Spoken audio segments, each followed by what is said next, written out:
Hello and welcome on this Skyzen's tutorial. In this video, I will show you how to import your flights in Skyzen. You can import flights from the page My Aircrafts or Owner or KMO dashboard.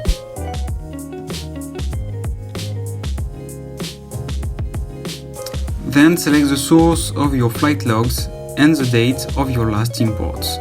You can also select the Skyzen import template. After that, you just have to select the file you want to import and click on Import.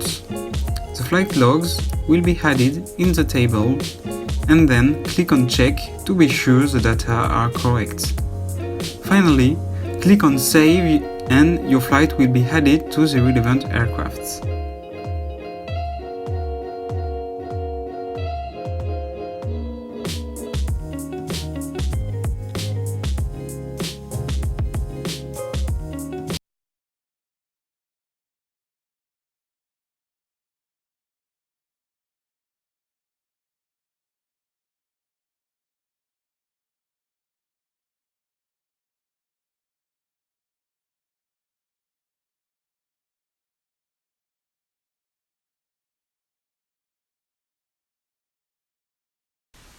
Thank you for watching this video, and if you have any question, send us an email at support@skyzen.fr.